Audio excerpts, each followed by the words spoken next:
Chaos in the Labour Party. After one candidate was suspended for his comments on Israel, another tonight followed suit. Further information came to light yesterday calling for decisive action, so I took decisive action. After all the storm of controversy over anti-Semitism in the party under Jeremy Corbyn, this is a gravely serious issue for the new Labour leader himself. Also on News at 10 tonight. Good evening, I'm Steve Wright. Welcome to Top of the Pops. We have an excited crowd and some good bands. Shock as it is announced that Steve Wright, the much-loved former BBC radio DJ, has died. Everyone just feels like they've lost a friend and a member of the family. Dumb, shameful, dangerous, un-American. Joe Biden's withering verdict on Trump's NATO comments. Once pronounced biologically dead, a good news story from the River Mersey, and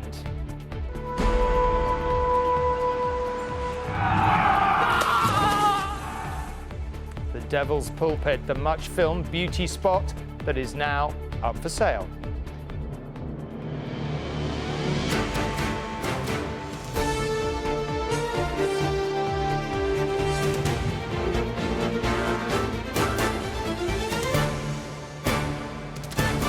This is ITV News at 10 with Tom Bradby.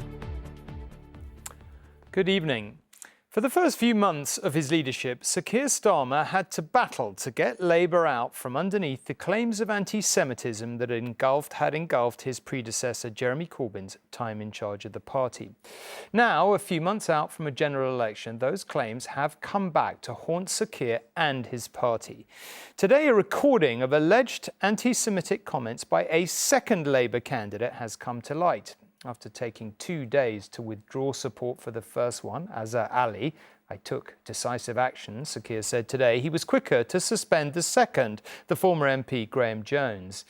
There's no doubt the war in Gaza and the Labour leadership's response to it has conflicted many in the party, especially in constituencies with sizable Muslim populations. Sir Keir claimed today the party had changed under his leadership. Others might say he has his work cut out all over again, and now time and arguably circumstances are not on his side. Campaigning in the Rochdale by-election continues, but without the Labour Party, who have suspended their campaign and their candidate. The Labour leader today insisting he had been decisive, albeit at the second time of asking. Further information came to light yesterday calling for decisive action, so I took decisive action. It is a huge thing to withdraw support for a Labour candidate during the course of a by-election. It's a tough decision, a necessary decision, but when I say the Labour Party has changed under my leadership, I mean it. Labour were certainly quick to suspend another candidate this evening, former MP Graham Jones, after audio emerged allegedly of him claiming it was illegal for British people to fight for Israel. You should not be fighting, no British person should be fighting for any other country. At all, full stop. It's against the law and you should be locked up. Humbled to be chosen as the Labour candidate for the Rochdale by-election. The Rochdale candidate, Azhar Ali, is a bigger problem. He can't be replaced, despite saying Israel deliberately allowed the October the 7th attacks and then blaming Jews in the media for the suspension of Labour MP Andy MacDonald. Well, it shouldn't have been suspended, right? It was suspended on what was said. And, I know him really well, yeah, and he's a solid Palestinian, pro-Palestinian supporter. The media, and some of the people in the media from certain Jewish quarters were given about what he said. That was the point at which Mr Ali was suspended and Labour's campaign stopped. Not that the field is completely open to the Conservatives and the others who are still campaigning. Because it is too late to remove Mr Ali's name from the ballot paper, he could still be elected. The senior lawyer who investigated anti-Semitism within Labour says Mr Ali should have been suspended for the original comments. I found the views expressed so abhorrent, I couldn't really see what kind of apology would ever allow such a person to participate in mainstream politics. But the government advisor on anti-Semitism, a former Labour MP, says Keir Starmer needs to investigate the selection process here. What he needs to do is hold to account those inside the Labour Party who've overseen this selection process and have clearly not done the due diligence that was needed. But for now, amongst the main parties, Labour are alone in being unable to advise voters in Rochdale who to vote for. Carl, this has been a bit of a mess, hasn't it? And I guess it does shine a light on a rather broader problem. How serious do you think this is for Keir Starmer? Well, at the very least, it's excruciatingly embarrassing, Tom. In 2 weeks' time, there's every chance that Azhar Ali could be elected here, despite not having Labour's support.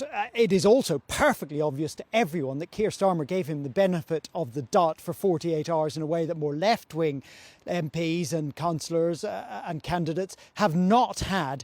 And it does shine a light and remind everyone that there are many, many supporters and members of the Labour Party who are appalled by Israel's prosecution of the war in Gaza and who think Keir Starmer is taking the wrong approach to that. Now, I do think that the damage from this particular set of recordings may be limited. I've been told they come from one meeting at which there were only 3 senior Labour people, Mr Ali, Mr Jones and another council leader. So that, I don't know if there are more recordings to come out, but at least the number of people that could be damaged is limited if that turns out to be the case. And I do think that with inflation figures, then growth figures, and then 2 very difficult by-elections for Rishi Sunak coming up later this week, that the attention will return to the government at least towards the end of the week.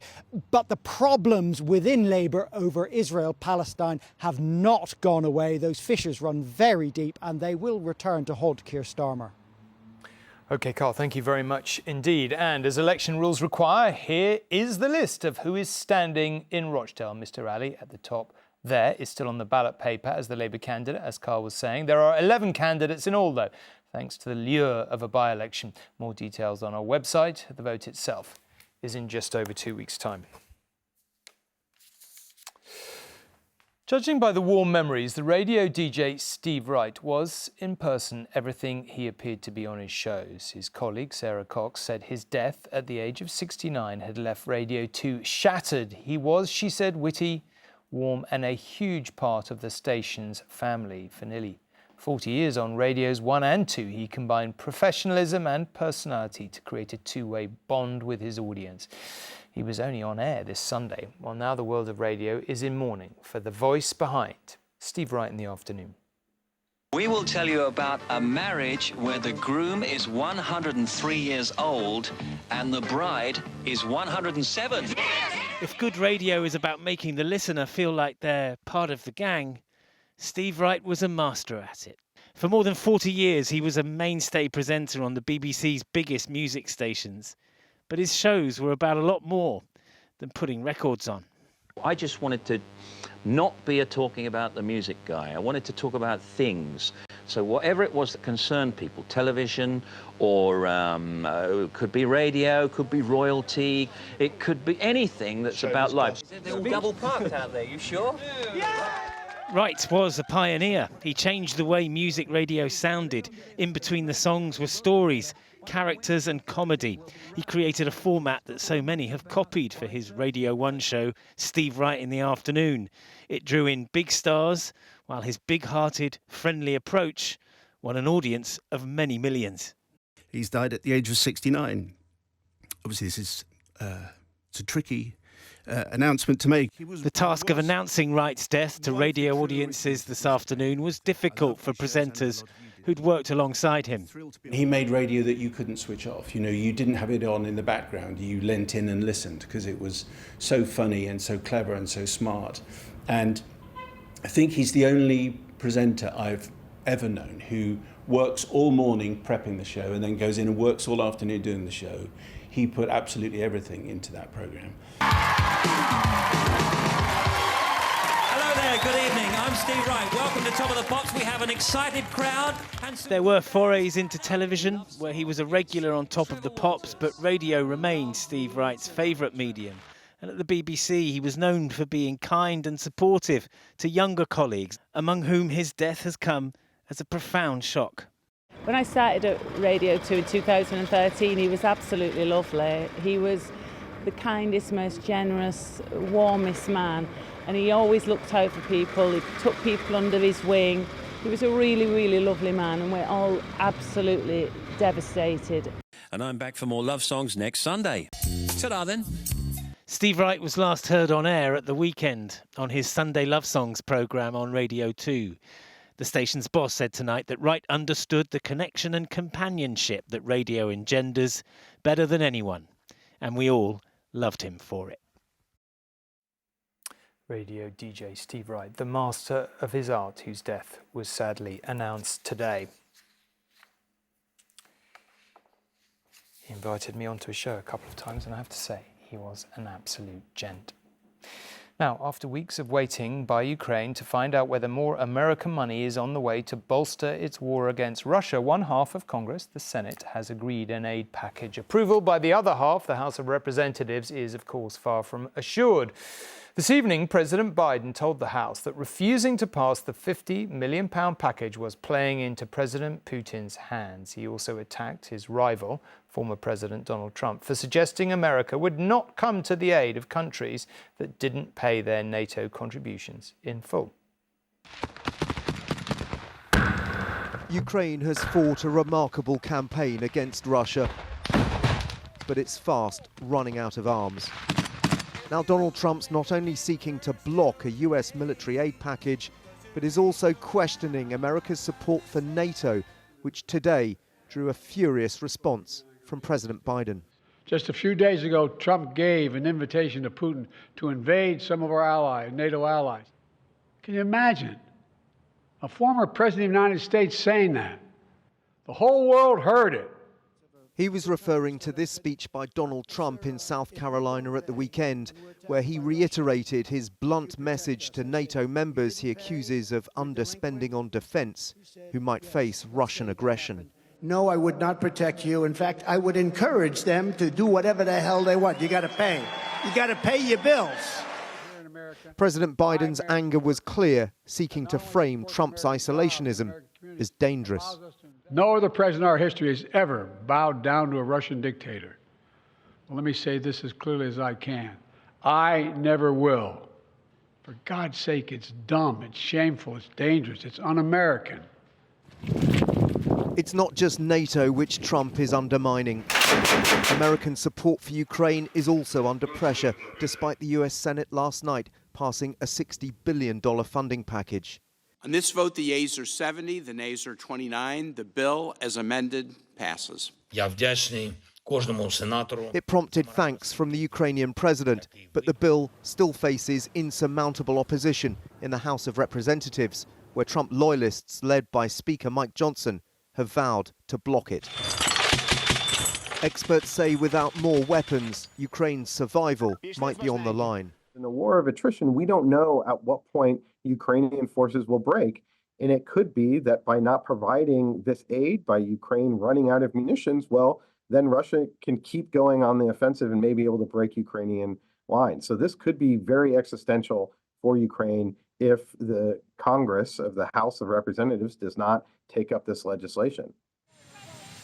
After a week in which some have questioned his age in this election, President Biden has come out fighting, highlighting one of the key foreign policy differences with Donald Trump.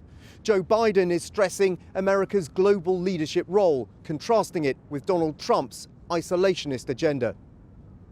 Dan Rivers, News at 10, Washington.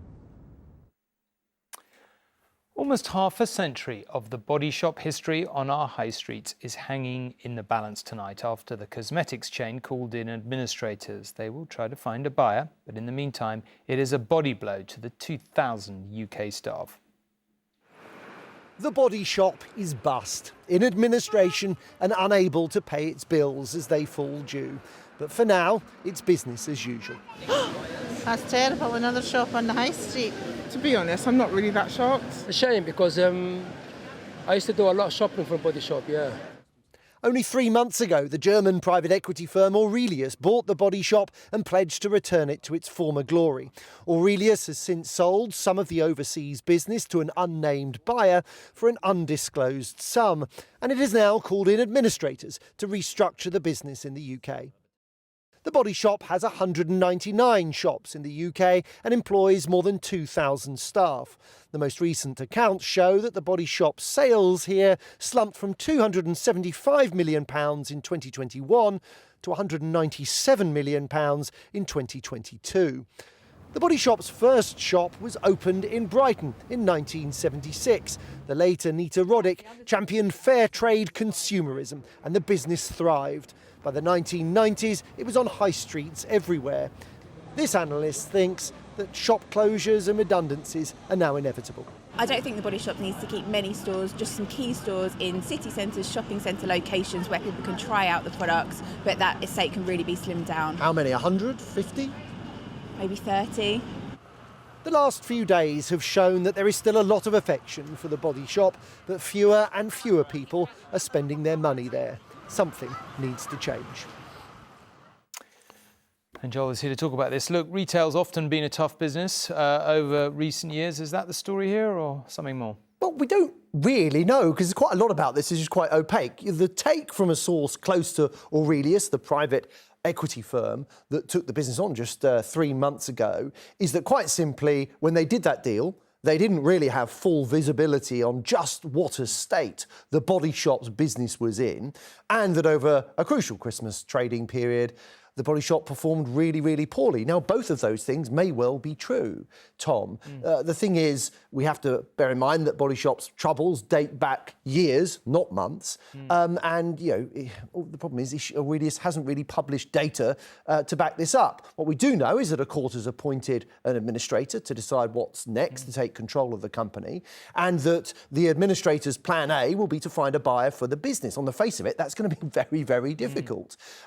But we should realise that we don't have an up-to-date visual visibility on how the business is doing, how loss-making it is, how much debt it is carrying around. Interestingly, tonight, Mark Constantine, who's the founder of Lush, the Body Shop's rival, told ITV News it's almost anyone's guess what will happen next. He's pointing out, Tom, that another UK business that Aurelius took over recently, Lloyd's Pharmacies, ended up in liquidation last month after the pharmacies had been parcelled up and sold off. So quite what their motive is here is not entirely clear. A source to Aurelius has confirmed that the private equity firm does have security on some of the Body Shop's debt. That's important because it gives it influence over the insolvency process. One possible outcome, of course, is that the administrator closes shops, makes staff redundant, cuts costs and hands the business straight back to Aurelius.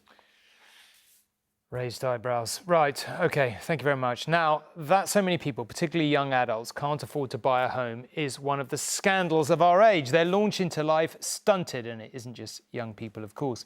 The Housing Secretary, Michael Gove, has told councils in England to step up the use of brownfield sites, turning disused shops and offices into homes. The construction rate of new properties hasn't increased in the UK since the 1940s, if you can believe that, with 213,000 dwellings completed last year. Without enough building, the percentage of people owning their own homes has fallen significantly over the past 2 decades, especially for people under the age of 30. The number of young homeowners has dropped from about 46% to 25% in 20 years. And Dan, who has, as you all know, done some incredibly powerful reporting on people priced out of the housing market, joins me from Newcastle. Dan, this is not the first time a government has promised to build more homes. Any chance this will actually make a difference? Well, I think, Tom, today's announcement has to be seen in the context of an election year. And I think Rishi Sunak is as much trying to define Labour's housing policy as he is the Conservative Party policy, which is, on the one hand, he's saying we will build on brownfield sites and not on the green belt, and the Labour Party is willing to build on the green belt. Now, the question of whether this meets the challenge, I've tried today to get an answer from the government as to whether they've done an assessment on this new policy of how many homes they think it will add. I've got a pretty vague answer, which is tens of thousands. That will not be enough. Now, most people in the housing sector, even on the right, say we're going to have to consider building beyond brownfield and looking at the green belt to meet the country's housing demand. Now, both the Labour Party and the Conservative Party have a target of building 300,000 homes a year.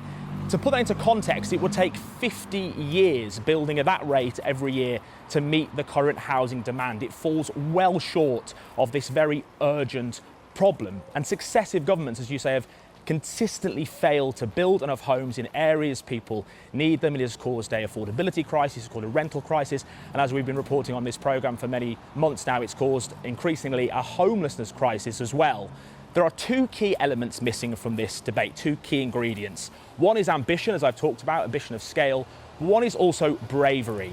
Both political parties, whoever's in power, is going to have to be a lot more brave when it comes to building houses, taking on NIMBYism, taking on their own parties, taking on their own voters, and in some cases for MPs, taking on their own constituents. Right now, in Westminster, for many years, they have not done that, and we are living with the consequences, Tom. Dan, as crystal clear as ever. Thank you very much. Now, in a country with its own space programme, its most powerful political force hails from another age altogether. They are India's farmers, and they are on the march weeks ahead of the world's biggest general election there.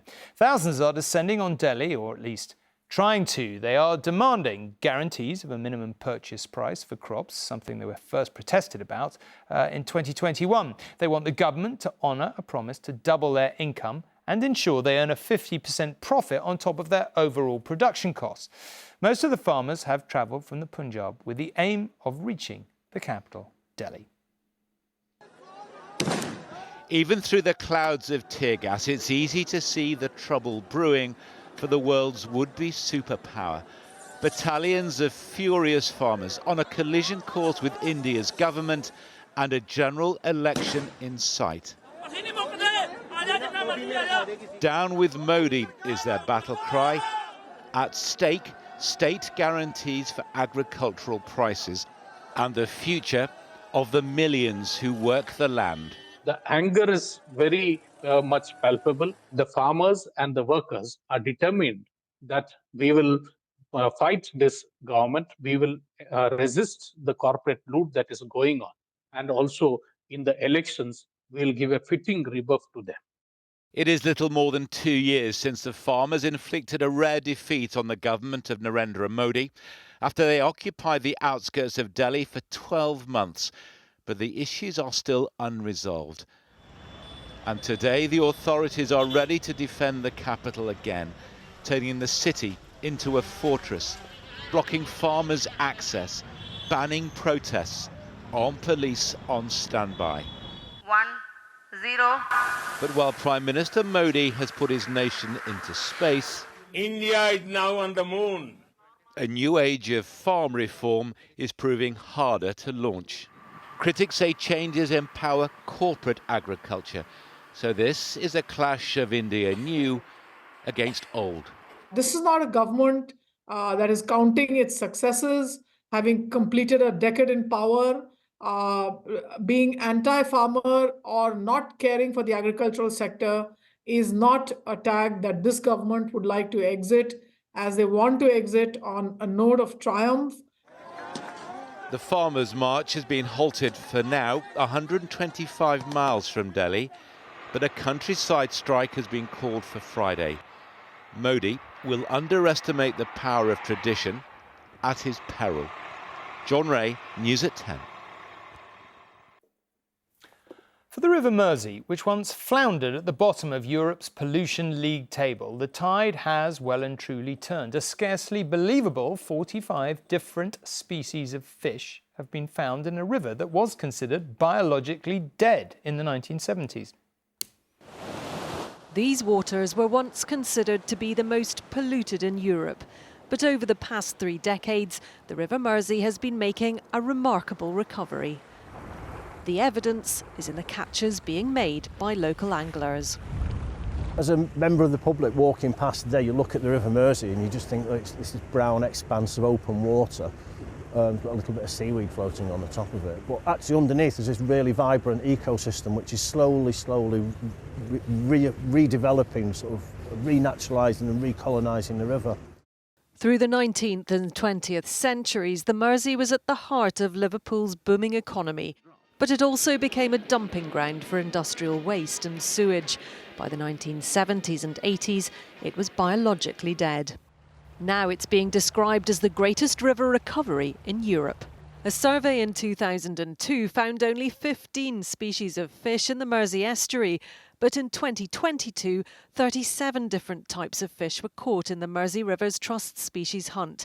And last year that number rose to 45. As well as cod, bass, sole and eels, anglers on the Mersey are now reeling in unusual catches, including rays, sea scorpions, pipefish and a very rare blue-mouthed rockfish. When I had a cold fish as my first fish, it just, like, people had messaged me saying, oh, I've fished the river for 50 years, I've not caught one of them, so it just spurred me on, and I just absolutely love fishing now. Yeah, can't get enough. Lots of pretty fish like wrasse, scorpion fish, gobies, blennies, and bigger fish like the small sharks. I caught 41 species last year, so caught quite a lot of things really. But anglers say they still reel in plenty of wet wipes and sanitary products too. Billions of pounds of investments already gone into cleaning up the river. Liverpool's Metro Mayor wants the Mersey to be net discharge free by 2030. Yeah, it was a dead river, as they said. Ecologically, there was nothing there of any value. It's taken 40 odd years to get to where we are today, and now it's about time we do something for the next 40 odd years. Beneath its murky waters, the Mersey is proof even our most polluted rivers can be brought back to life, but only if action's taken to reverse the damage done. Martha Fairley, News at 10, Liverpool. River life is back. It's official. The first knockout match involving an English team in the season's Champions League has gone Manchester United's way. City in Black pretty much dominated their first leg away to FC Copenhagen. They won 3-1. Phil Foden got the last goal in the dying minutes. Finally, for scenery and seclusion, the beauty spot known as the Devil's Pulpit, 15 miles from Glasgow, takes some beating. It has provided the backdrop to films and television programmes, and now it's up for sale. It comes with planning permission for a visitor centre, a cafe, and perhaps even a distillery, now you're talking. But buying it will only be the start of major expense. An old Scottish legend has it that Satan himself once delivered a sermon to his servants from this very spot. Henceforth, the Finnich Glen near Loch Lomond became known, or anti-christened if you will, as the Devil's Pulpit. It's quite a walk, isn't it? Not really, Peter. Sorry. Are you well used to it? Yes. It's on the 23 acres of land now owned by David Young. It's been in his family since the 1940s, but it's now for sale. Tourist numbers have become too much for David. He just doesn't have the means to maintain the place. What we want to do is make sure they can come here, get a good experience and do it safely, being the key point. Safety is a key point. Have you had many accidents through the years? There have been a few. We witnessed the risks being taken for a picture here. Some get closer than they might realise to copying the fallen angel it's named after. Take a look over there at the moment. There's a gentleman leaning against a tree and he's right at the top of the cliff. He shouldn't be doing that. Visitor numbers here soared after it featured an outlander, taking the beauty spot and the mythology to international audiences. It's been a favourite for filmmakers of various genres. Even Detective Pikachu found his way here. But this wilderness just isn't fit for the 70,000 tourists a year coming here now. To see what's for sale and what work needs to be done, we go deeper into the glen, though Pikachu made it look easier. I'm here to catch you. The terrain's just too difficult to bring proper filming equipment in here, so I'm now on my camera phone, but the trek's been worth it. You can see just how stunning this glen is. You can also see, if anyone's thinking of buying this place as an investment and as a tourist attraction, it will take serious funds to make it accessible. For interested buyers, it does come with planning permission for a visitor centre, a proper car park and potentially a distillery. The estate agent selling it thinks it's ideal for a cafe with a view. That's it, yeah. Why not dine with the devil on the Devil's Pulpit? Why not? I know you don't want to put a number on it, you're a negotiator, but roughly, how much does someone need to have before thinking about buying? It could be a seven-figure sum. There haven't been any bids yet, but David wants someone who shares his connection. Some people do get spiritual and emotional coming into a place like this. We don't want to see it as Disneyland. Buyers keep that in mind if you're doing a deal with David for the Devil's Pulpit. Peter Smith, News at 10, Stirlingshire. That's it. Of course, I meant Manchester City. Sorry about that. But good night and thanks for watching.